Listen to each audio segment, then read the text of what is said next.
Seikat padi jadilah beras, beras dimasak untuk buka puasa. Ramadan dah masuk hari ke-11. Semoga jamaah berkah dan sehat senantiasa. Assalamualaikum warahmatullahi wabarakatuh. Waalaikumsalam warahmatullahi wabarakatuh. Alhamdulillahirabbil alamin. Allahumma shalli wa sallim ala sayyidina Muhammadin wa ala alihi wa sahbihi ajmain. Bapak, Ibu, jamaah Masjidul Karimun, kaum muslimin dan muslimat, shaimin wa shaimat rahimakumullah, dan yang berbahagia seluruh mitra Radio Azam dan tentunya penonton setia Maulana TV dimanapun berada. Bahagia rasanya kembali kita bersua di rangkaian kegiatan Semarak Ramadan Dewan Kemakmuran Masjid Masjidul Karimun pada tahun 1442 Hijriah bertepatan dengan 2021 Miladiah, khususnya di kegiatan atau di acara tausiah menjelang berbuka.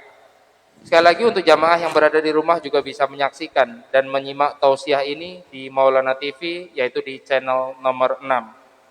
Bapak Ibu jamaah Masjid Karimun, segala puji hanya milik Allah, Zat yang telah melimpahkan rahmat, taufik dan hidayah kepada kita semua, sehingga pada sore yang mulia ini kita dapat hadir di sini, di tempat yang mulia ini, di bulan yang mulia ini, di hari yang mulia ini, dalam majelis ilmu yang insya Allah kita semua dalam keadaan sehat walafiat. Amin, amin ya robbal alamin.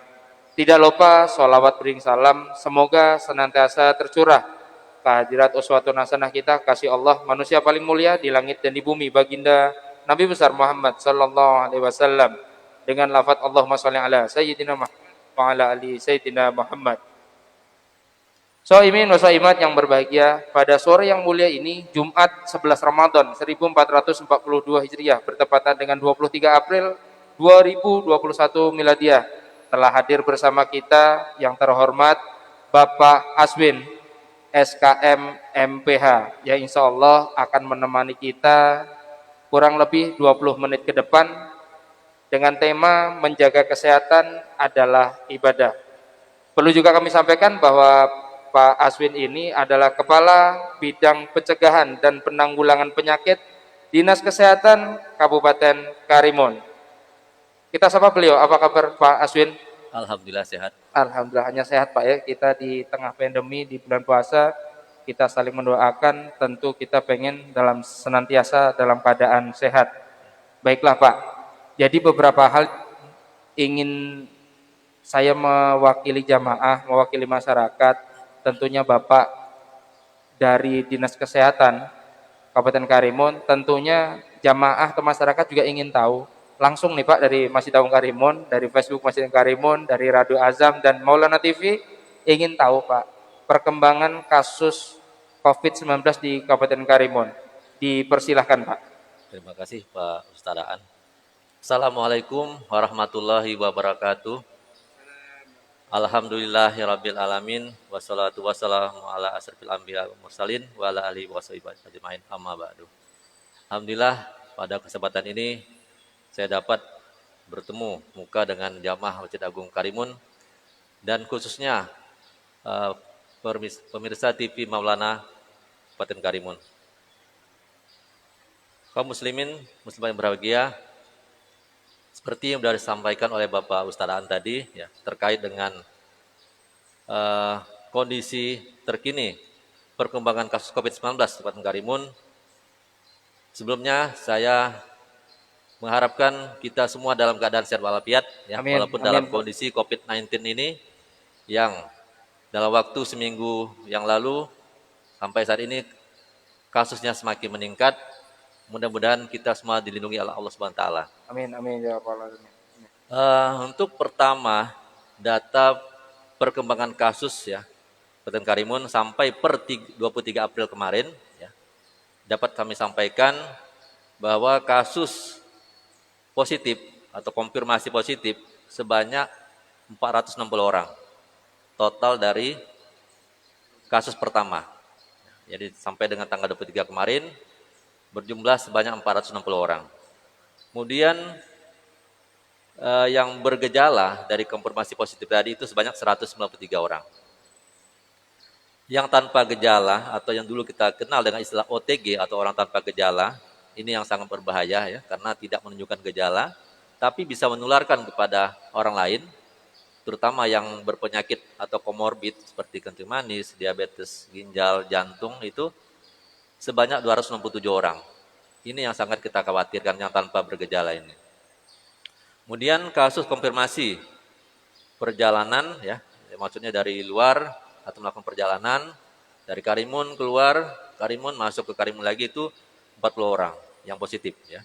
Kemudian kasus kontak, setelahnya kita melakukan tracing itu ada 227 orang. Kemudian juga yang tidak ada riwayat perjalanan sama sekali atau tidak ada kontak erat, artinya terjadi di Karimun sendiri, bukan dari luar, itu sebanyak 193 orang. Nah, jadi sangat banyak sekali. Kemudian yang sembuh juga ada, ya. Dari total 460 orang tadi, yang sembuh 417 orang. Alhamdulillah ya. Hari ini tadi informasinya ada 2 orang yang sembuh. Mudah-mudahan berlanjut besok ada lagi yang sembuh. Amin, amin. Namun yang sangat kita sedihkan ya, kita berduka cita juga, total yang meninggal sampai dengan hari ini sebanyak 21 orang. Dan yang masih dirawat atau diisolasi sebanyak 22 orang. Kemudian dari total yang diperiksa ya, baik melalui rapid PCR atau swab yang kita kenal itu, yang hasil sampelnya kita selalu kirimkan ke Batam, yaitu ke Balai Teknik Kesehatan Lingkungan di Batam itu sudah diperiksa sebanyak 2.667 orang. Dari 2.667 orang ini ternyata positif 460 orang. Ya, yang sampai sekarang ini ya. Kemudian kalau berdasarkan dari ya, laki-laki dan perempuan ternyata lebih banyak laki-laki. Laki-laki yang positif COVID-19 ini atau COVID-19 ini sebanyak 262 orang. Sementara yang perempuan hanya 198. Nah, ini kita perlu kaji apakah laki-laki ini karena sering keluar beraktivitas di luar rumah ya, ke pasar atau ke kantor atau ke luar Kabupaten Karimun sehingga lebih banyak laki-laki daripada perempuan. Secara umum dapat kami sampaikan kepada pemirsa DP Maulana dan jamaah Masjid Agung Karimun, untuk saat ini status atau zona Kabupaten Karimun masih kuning. Nah, perlu kita ketahui bahwa zona itu ada 3 tingkatan. Dari yang paling rendah yaitu zona hijau, artinya tidak ada satupun kasus, nol kasus. Kita sempat kemarin 5 hari zona hijau, tidak ada satu kasus pun, 0 kasus. Sempat 0 kasus Karimun kurang lebih seminggu yang lalu. Ternyata setelah itu bertambah. Nah, sekarang dengan total 22 kasus kita secara umum ya, rata-rata untuk Kabupaten Karimun semua kecamatan itu zona kuning. Alhamdulillah. Kalau Batam dan Tanjung Pinang informasinya zona merah. Nah, dia ada 4 tingkatan tadi saya katakan, zona hijau 0 kasus. Kemudian kalau dari 1 kasus sampai 5 kasus itu dikatakan zona kuning. Kalau dari 6 kasus ke 10 kasus zona oranye, di atas 10 kasus zona merah. Nah, walaupun kita 22 kasus di sini, kenapa katakan zona kuning? Karena kita rata-rata satu kabupaten. Nah, kalau kita pilah per kecamatan baru nampak nanti mana yang zona merah, mana yang zona kuning, mana yang zona hijau. Kita lihat sebaran per kecamatan ternyata terdapat di 3 kecamatan di dalam dan di Pulau Karimun dan 1 di luar wilayah. Ya. Untuk Karimun ada 4 orang yang terkonfirmasi positif sampai dengan hari ini, sehingga dikatakan sebagai Kecamatan Karimun zonanya kuning. Kemudian Meral 16 orang. Nah ini lebih dari 10 orang atau 11 ke atas zona merah. Meral zona merah. Kemudian Tanjung Batu ada 1 orang zona kuning dan luar wilayah Karimun, maksudnya tempat tinggalnya, tapi terpaparnya di sini 1 orang, jadi katakan zona kuning. Nah, kalau kita lihat kenapa di Meral 16 orang zona merah, kita jangan melihat wilayahnya. Kebetulan di Kecamatan Meral 16 orang ini berdomisili di Kecamatan Meral, sehingga dikatakan zona merah. Bisa aja sebarannya nanti di tebing atau di Meral Barat. Karena kebetulan aja menumpuk kasusnya tempat tinggal di Meral, sehingga Meral zona merah. Namun bukan berarti tebing dan Meral Barat ya atau kecamatan lainnya yang tidak saya sebutkan tadi dikatakan zona hijau, kita harus santai, sepele, atau kita tidak peduli dengan kasus COVID ini. Justru itu yang bahaya, karena kita nanti santai sehingga timbullah seperti yang terjadi sekarang ini. Dari 0 kasus 5 hari bertahan, tiba-tiba melonjak. Nah, itu karena tadi kita tidak peduli dengan protokol kesehatan. Kita terlalu menyepelekan, kita anggap sudah 0 kasus, sudah aman, bebas kemana-mana tanpa pakai masker, tanpa cuci tangan pakai sabun, selalu duduk berkerumun atau berkumpul, akibatnya timbul kasus baru. Itu yang perlu kita perhatikan. Kemudian data perawatan atau karantina ya dari 22 orang tadi yang masih dirawat, sebarannya yang isolasi mandiri di rumah ya, tapi itu harus dengan protokol kesehatan, betul-betul diawasi oleh RT RW setempat. Itu ada 9 orang. Kemudian yang dirawat inap di Rumah Sakit M Sani ada 10 orang, dan yang dirawat inap di Puskesmas Meral Barat itu ada 3 orang. Total 22 orang. Mungkin itu Pak yang untuk data COVID yang dapat kami sampaikan dari Dinas Kesehatan Kabupaten Karimun. Jadi kalau dari secara resmi dari Dinas Kesehatan melihat peningkatan kasus ini, Pak, apa yang yang Bapak harapkan dari Dinas Kesehatan tentunya mewakili pemerintah, apa yang ingin Bapak harapkan itu dilaksanakan atau ditaati oleh masyarakat, Pak? Terima kasih Pak Ustadz ya, bagus sekali ya, pertanyaan tadi ya. Ini mewakili masyarakat Karimun tentunya ya, kami harapkan.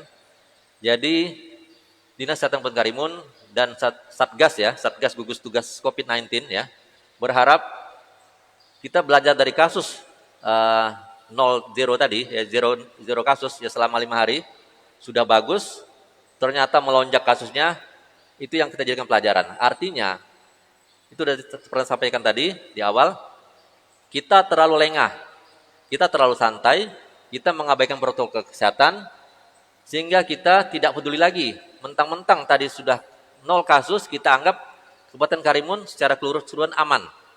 Kemana-mana kita tidak pakai masker, kemana-mana kita tidak cuci tangan pakai sabun setelah kontak dengan teman kita atau teman sekerja kita, dan kita berkumpul. Ya, contohnya seperti pada saat ini menjelang berbuka, banyak masyarakat kita yang beli takjil untuk makanan berbuka. Masyarakat abai, Pak, ya? Masyarakat abai di sini. Berkumpul, berdesak-desakan, membeli di tempat lapak-lapak yang menjual makanan. Mungkin di situ memang enak makanannya atau kuenya enak, sehingga mengabaikan protokol kesehatan, berkumpul berdesak-desakan. Tambah lagi tidak pakai masker. Pulang ke rumah tidak ganti baju, tidak cuci tangan. Nah, perlu diketahui bahwa jalan masuk atau pintu masuk dari virus COVID-19 ini ya, mudah-mudahan masyarakat mau menerapkan ya, kami berharap seperti itu. Hanya 3 cara. Kalau seandainya diterapkan, insya Allah kita tidak akan terkena virus ini.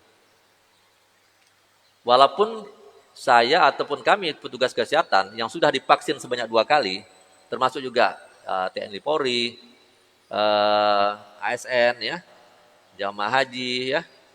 Walaupun sudah 2 kali divaksin bukan berarti kita kebal, bukan berarti kita bebas untuk tanpa pakai masker, tanpa cuci tangan pakai sabun. Buktinya sudah ada. Sudah ada yang sudah divaksin 2 kali pun bisa kena juga. Nah, cuman mungkin kasusnya tidak separah orang yang tidak pernah divaksin sama sekali. Tapi tetap bisa kena. Nah, tadi saya sampaikan bahwa pintu masuknya virus tadi hanya lewat 3 cara. Yaitu lewat mata, hidung, dan mulut. Tolong dijaga betul 3 pintu masuk tadi itu. Itu dikatakan segitiga wajah. Segitiga wajah itu terdiri dari mata, hidung, dan mulut. Itu pintu masuknya. Makanya kita setiap selesai beraktivitas ya, pegangan pintu, pegangan tangga atau meja, setelah megang meja atau megang buku atau pensil atau pena, selalu cuci tangan pakai sabun sebelum kita menyentuh 3 daerah tadi. Karena itu pintu masuknya. Karena kita tidak tahu, karena kita tidak bisa melihat, virus itu tidak nampak. Tidak kasat hanya pakai mikroskop yang kebesaran sekian ribu mungkin baru bisa nampak. Jadi kita harus yakin dan percaya bahwa virus itu ada. Buktinya apa? Bukti virus itu ada. Sudah 21 orang yang meninggal gara-gara virus COVID. Sudah 460 orang yang terpapar virus COVID. Itu bukti. Walaupun secara kasat mata tidak nampak. Karena masyarakat tidak bisa tidak nampak virus ini, sehingga dianggap virus itu tidak ada. Karena masih ada masyarakat kita ya, mohon maaf, yang menganggap bahwa ini bohong, bahwa virus itu tidak ada. Memang betul, virus itu tidak nampak. Kalau penyakit demam berdarah, nyamuk DBD itu nampak, nyamuk terbang nampak. Tapi kalau virus ini tidak nampak, dia ada di sekitar kita. Ada nempel di baju kita, ada di meja. Pak Ustadz Aan lagi megang mikrofon, itu ada virus. Cuman sekarang tergantung tinggal daya tahan tubuh kita, kuat apa tidak, ya. Dan kita kalau cuci tangan tadi, insya Allah virus itu akan mati. Jadi sebelum kita menggosok, kalau mungkin mata kita terasa gatal sering kan, apalagi bulan puasa ya, mata kita gatal karena kurang cairan, sehingga mata terasa gatal, kita gosok mata kita tanpa cuci tangan pakai sabun, mana tahu virus itu ada di telunjuk jari kita, masuk ke mata. Kemudian juga hidung kita terasa gatal, sering kan hidung gatal kan? Nah, kita gosok-gosok masuk lewat hidung. Mulut juga. 3 pintu masuk. Makanya pemerintah menerapkan 3M.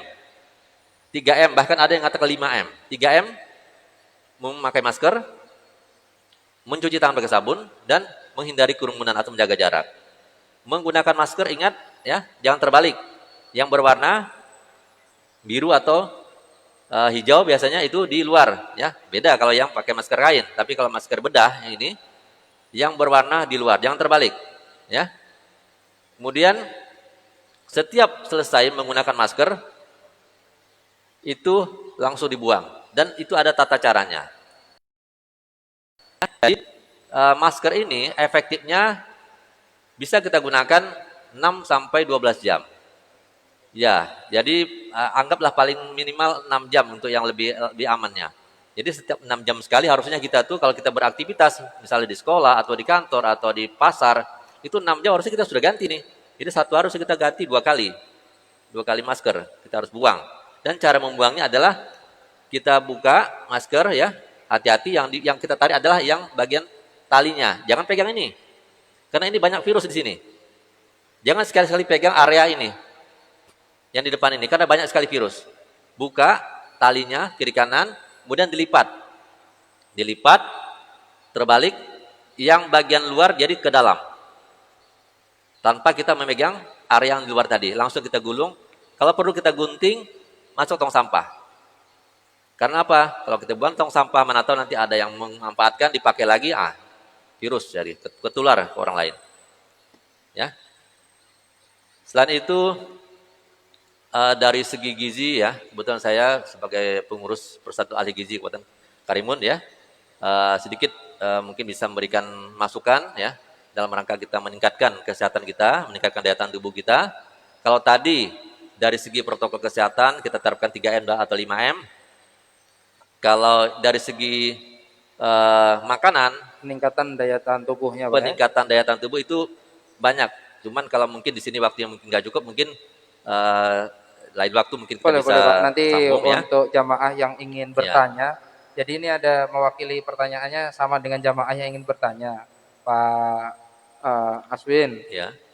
Di tengah pandemi di bulan Ramadan, tentunya kita puasa, Pak. Ya, betul. Salah satu benteng kita kan kita untuk memperkuat daya tahan tubuh.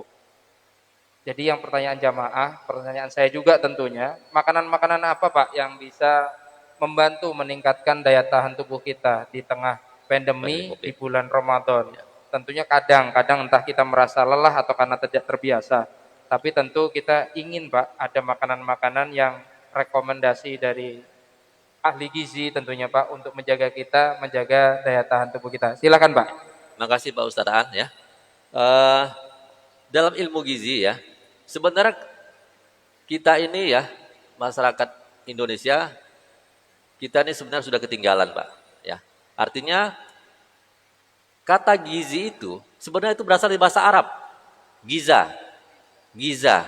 Kalau adik-adik atau jamaah ya, baca buku ya. Kalau searching di Google, ketik gizi, gizi dalam bahasa Arab, itu akan muncul gizi berasal dari bahasa Arab yaitu giza, artinya makanan.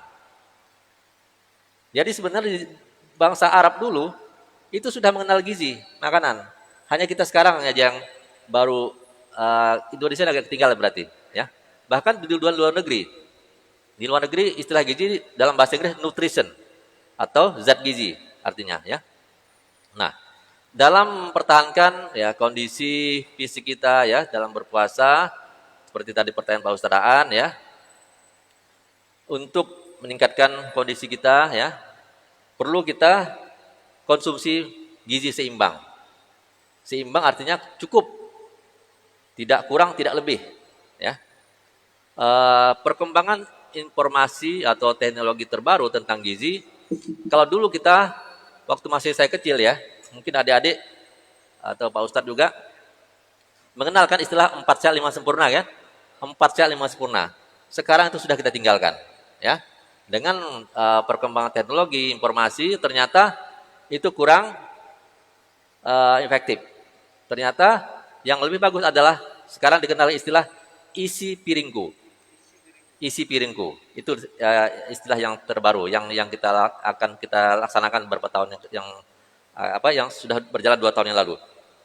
Artinya isi piringku itu ya, dalam sepiring nasi, nanti adik-adik pesantren ya, mondok ya.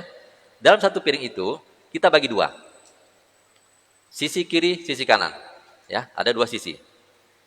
Salah satu sisi ya, berarti setengah ya. Kalau kita bagi 2 piring ya, kita bagi 2 piring, ada 2 sisi, setengah-setengah berarti kan? Setengah yang pertama atau salah satu sisi, itu 2/3-nya adalah makanan pokok. Yaitu apa? Nasi, bisa jagung, bisa ubi. Berarti makanan pokok. Ya. Nah, sepertiganya apa? Dari setengah yang tadi. 2/3 tadi sudah kita isi dengan makanan pokok tadi, nasi. Ya. Sepertiganya kita isi dengan lauk. Bisa ikan, salah satu ya, ikan, telur, atau daging. Bukan semuanya, bukan tiga-tiganya ya, salah satu. Nah, itu satu potong sekitar 20 gram tuh ya, daging misalnya kan. Kemudian setengahnya lagi, satu sisi yang lagi setengah,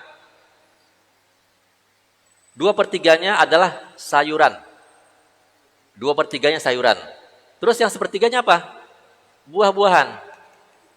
Nah, jadi buah-buahan dan lauk tadi, protein hewani tadi ya, itu sama-sama sepertiga. Sementara sayuran dan makanan pokok sama-sama 2/3. Sehingga lengkaplah satu isi piringku tadi. Nah, itulah yang dikatakan gizi seimbang. Beda dengan konsep lama yang kita mengenal dengan 4 sehat 5 sempurna.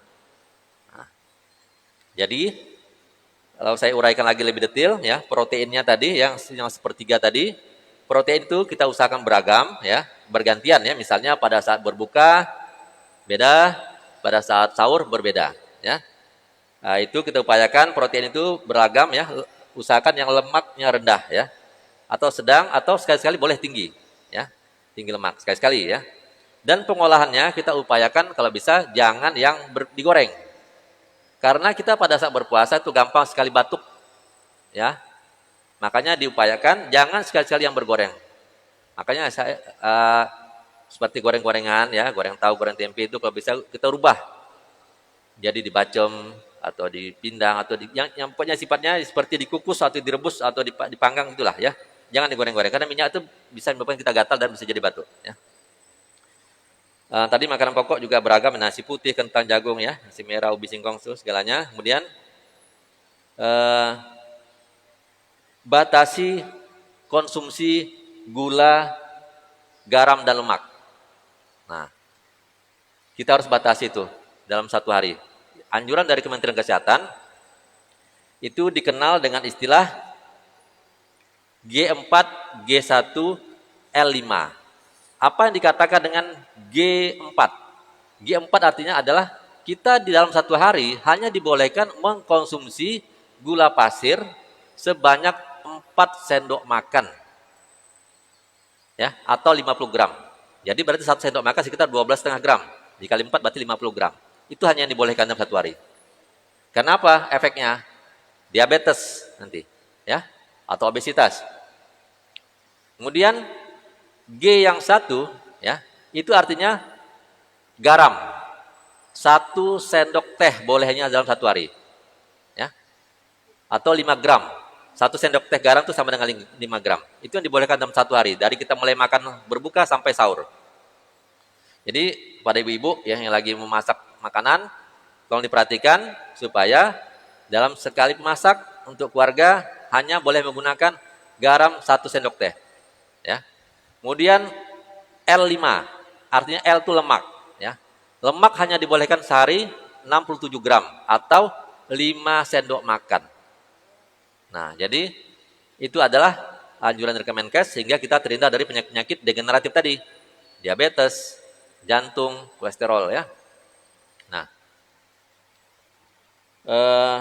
sedikit saya mengutip dari hadis Nabi, ya, terkait dengan masalah gizi ini, ya. Sebenarnya zaman dulu tuh, zaman Nabi itu sudah ada ilmu gizi ini, cuman kita kurang ketinggalan, gitu, ya. Jadi yang perlu saya ulang lagi masalah pengunyahan. Dalam waktu saya belajar waktu SMA dulu, ya, atau SD, sudah dikenal istilah kita mengunyah sebanyak 33 kali.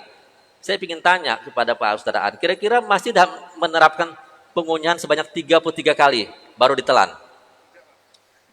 Nah, adik-adik serasa juga, ya, Pak jemaah mungkin sudah melupakan, ya, bahwa kita sebelum menelan makan harus kita kunyah sebanyak minimal 33 kali, bahkan boleh sebagusnya lebih. Kenapa? Ternyata ada penelitiannya. Ternyata kalau kita sudah mengunyah sebanyak 33 kali, ya, itu membantu lambung kita, ya, usus kita, usus besar, usus kecil, dalam memproses makanan. Bayangkan kalau kita hanya mengunyah 10 kali atau kurang dari 10 langsung main telan-telan aja, tendang telan-telan, bentuknya masih kasar kan? Nah, begitu masuk ke lambung, lambung kita akan bekerja ekstra keras untuk mencerna tadi. Sehingga rusak lambung kita, bisa luka. Bisa sakit mah nanti. Usus kita bisa luka. Karena makanan masih keras. Nah, itu tujuannya tadi, sehingga kita harus mengunyah sebanyak 33 kali minimal, kalau bisa lebih, sehingga betul-betul yang kita telan, yang masuk ke lambung usus itu sudah halus, sehingga meringankan kerja dari lambung kita, usus kita, ya. Kemudian juga dalam hadis Nabi, ya, itu dari bahwa perut kita ini adalah sumber penyakit ternyata, ya, sehingga pernah saya akan menyampaikan suatu topik, ya, khusus di kalangan mahasiswa gizi, ya. Jadi perut itu sebagai sumber penyakit dan puasa adalah sebagai obatnya. Perut adalah sebagai sumber penyakit dan puasa sebagai obatnya. Jadi malah bagus kita berpuasa itu. Alhamdulillah kita dalam masyarakat muslim, kita dalam 1 tahun ada 1 bulan kita berpuasa sehingga membantu proses regenerasi sel usus kita.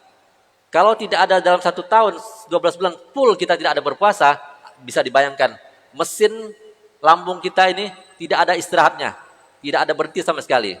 Untunglah 1 bulan itu dia bisa istirahat.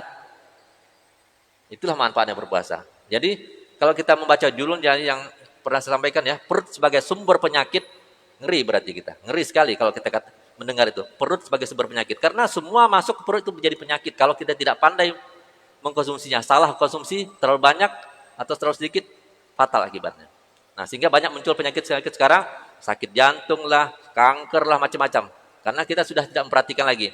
Ternyata, ya, dalam hadis Nabi itu dikatakan bahwa perut kita itu kalau mau diisi harus dibagi 3. Mungkin ada perbaca, ya. 1/3 dari pelambung kita digunakan untuk makanan. 1/3 lagi untuk minuman atau cairan. 1/3 lagi untuk udara, untuk bernapas. Makanya kalau kita kekenyangan susah bernapas, betul nggak? Sesak, ya. Susah bernapas, makanya kalau kita upayakan pada saat berbuka nanti, makanlah yang ringan-ringan dulu. Ya, jangan yang berat dulu, jangan langsung nasi seperti tadi penuh, sehingga mau sholat pun susah, mau sujud pun susah, karena sudah kekenyangan. Tidak dikasih ruang untuk udara, susah bernapas, sesak napas jadinya. Bagusnya setelah sholat maghrib, baru kita makan yang berat-berat tadi. Nah, dan upayakan tadi, jangan makan yang manis-manis. Nah, dalam berpuasa juga cairan tadi, ya, itu disarankan kita untuk mengkonsumsi cairan sebanyak 2 liter dari mulai berbuka sampai sahur, kalau dirata-ratakan sebanyak 8 gelas. Nah, bagaimana kita membagi 8 gelas ini dari sejak berbuka sampai sahur? Air putih ya, saya tidak mengatakan air teh atau air kopi, air putih. Kita disarankan untuk berpuasa ya, setelah buka sampai sahur itu menerapkan, kalau mau yang sehat ya, 8 gelas dari mulai berbuka sampai sahur. Pembagiannya seperti apa? Ya, jadi gini, pada saat berbuka, kita minum air putih, 1 gelas. Baru kita makan kurma atau makan kue-kue. Setelah itu, kita kan mau sholat maghrib nih. Setelah berbuka tadi, sebelum maghrib tadi, kita minum 1 gelas lagi. Berarti sudah 2 gelas, tinggal 6 gelas lagi. Nah, setelah sholat maghrib, kita kan pasti makan kan? Nah, sebelum makan, kita minum 1 gelas lagi. Sudah 3 gelas. Setelah makan yang berat tadi, setelah maghrib, menjelang isya tadi, menjelang tarawih, kita minum 1 gelas lagi. Berarti sudah 4 gelas. Yang 4 gelas lagi kapan? 4 gelas itu kita minum setelah selesai sholat tarawih. 1 gelas. Mungkin kita mau tadarusan, ya, ngaji-ngaji. Menjelang tidur minum 1 gelas lagi. Berarti sudah 6 gelas. Tinggal 2 gelas lagi. 2 gelas lagi adalah sebelum makan sahur dan setelah makan sahur. Klop lah jumlahnya 8 gelas. Totalnya adalah kalau dirata-ratakan sama dengan kalau kita minum 200 mili ya. 1 gelas aqua gitu ya. Itu totalnya 2000 mililiter. Ya. Jadi klop lah tadi 8 gelas. Itu adalah tip kita untuk minum air putih. Karena memang bagus ya. Minum air putih itu ya untuk kesehatan kita. Mungkin itu Pak Ustadz ya. Mungkin ada lagi yang mau disampaikan ya. Luar biasa Pak. Uraian itu kalau di sini kita sebutnya ilmu Pak. Ilmu yang Bapak sampaikan ini sangat bermanfaat untuk kita semua. Waktu 20 menit ini tak terasa Pak. Sebenarnya kita masih banyak yang mau saya pertanyaan dari jamaah yang sudah dititipkan ke saya itu sudah masih banyak sebenarnya Pak.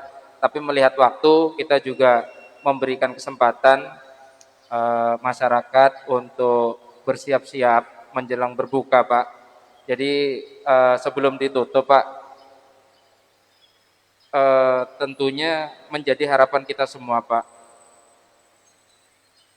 Himbauan-himbauan ini secara masif, baik lintas lembaga Pak, vertikal, itu sudah disampaikan. Termasuk Masjid Agung, bagian dari pemerintah Pak, mendukung sepenuhnya upaya-upaya dan program-program pemerintah dalam upaya memerangi atau menghadapi pandemi ini Pak.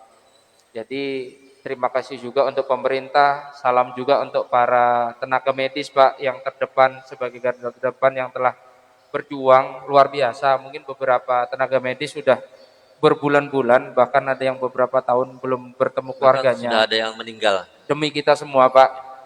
Jadi sampaikan salam kita Pak dari Masjid Agung dan jamaah Masjid Agung untuk tim medis dan untuk pemerintah daerah juga dan lembaga-lembaga pemerintah yang memang berusaha keras Pak untuk menekan kasus atau di tengah pandemi ini Pak. Jadi terima kasih Pak yang sudah Bapak sampaikan, semoga bermanfaat untuk kita semua.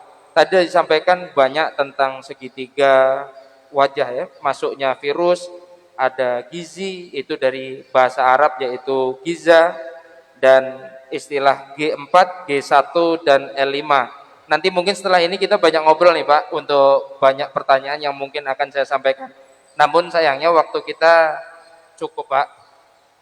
Saya akan menyapa jamaah dulu. Saya ucapkan terima kasih kepada Bapak. Semoga bermanfaat ilmunya untuk kita semua.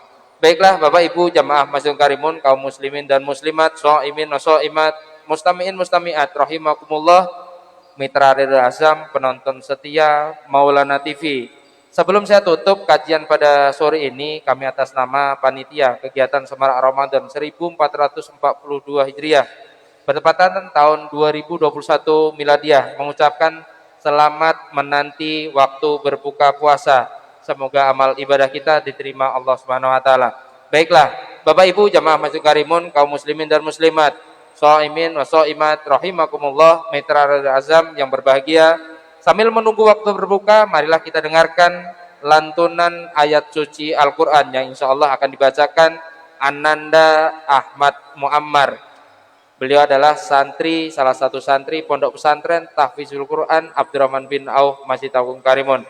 Akhir kata, saya Iyas Maulana pamit undur diri. Jika ada yang salah, mohon dimaafkan. Tetap jaga kesehatan, tetap disiplin menerapkan protokol kesehatan, senantiasa menggunakan masker, senantiasa mencuci tangan dengan sabun atau hand sanitizer, dan mentaati himbauan atau aturan pemerintah. Semoga Allah segera angkat wabah ini semua. Semoga Allah terima amal ibadah kita semua selama bulan Ramadan. Saya tutup. Wallahu muwaffiq ila aqwamit thoriq. Assalamualaikum warahmatullahi wabarakatuh. Waalaikumsalam warahmatullahi wabarakatuh.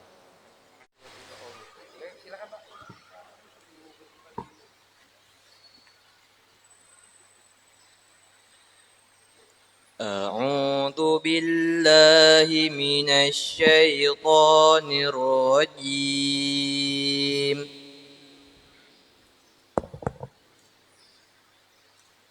بسم الله الرحمن الرحيم.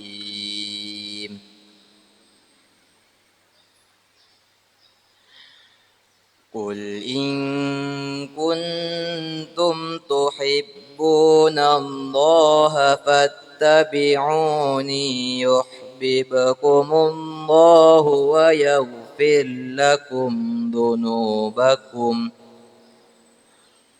والله غفور رحيم.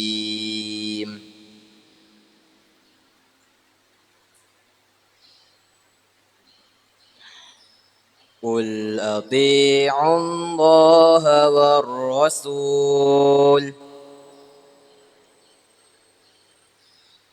فإن تولوا فإن الله لا يحب الكافرين.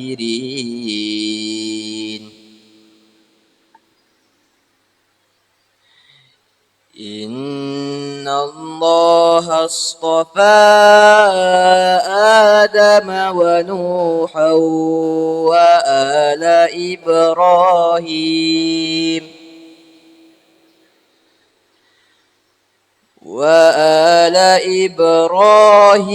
وآل عمران على العالمين.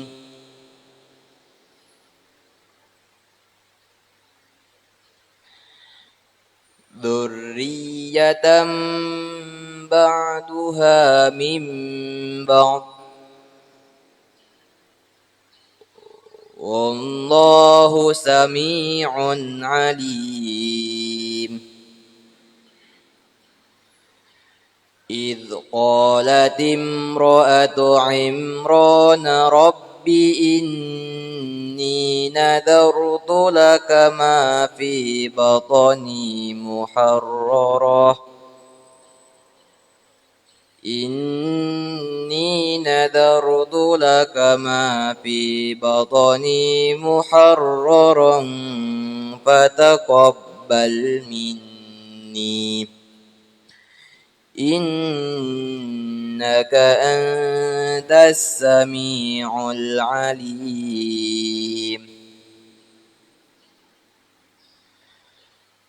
فلما وضعتها قالت رب إني وضعتها أنثى والله أعلم بما وضعت وليس الذكر كالأنثى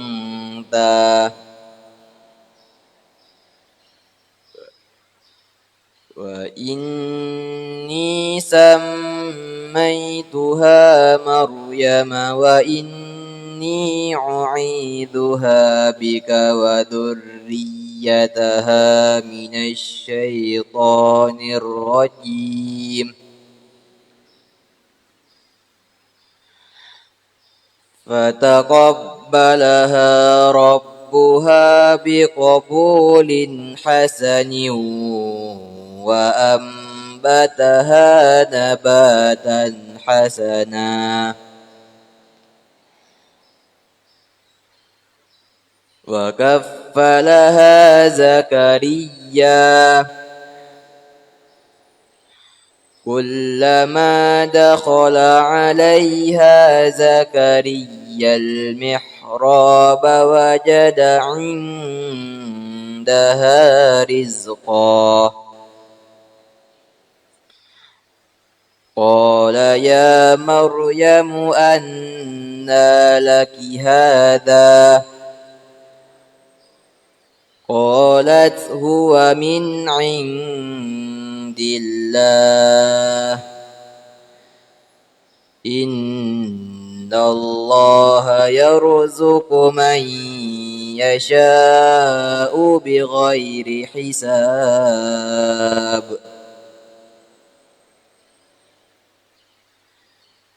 هنالك دعا زكريا ربه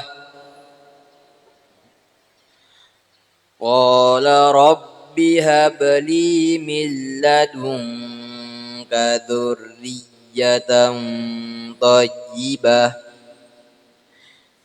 إنك سميع الدعاء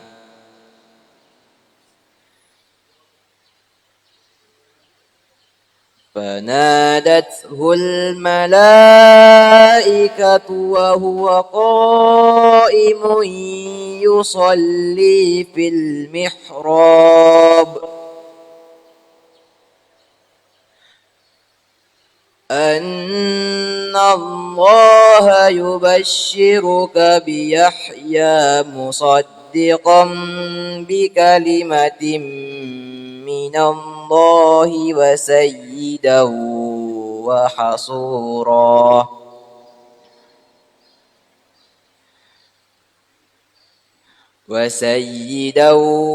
وحصورا ونبيا من الصالحين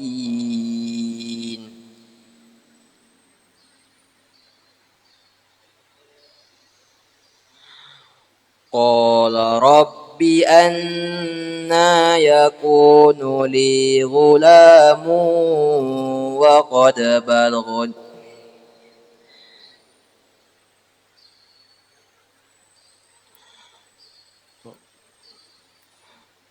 قال رب أنى يكون لي غلام وقد بلغني الكبر وامرأتي عاقر قال كذلك الله يفعل ما يشاء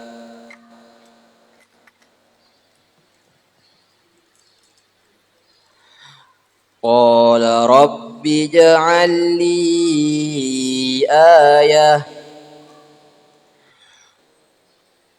قال آيتك ألا تكلم الناس 3 أيام إلا رمزا واذكر ربك كثيرا وسبح بالعشي والإبكار صدق الله العظيم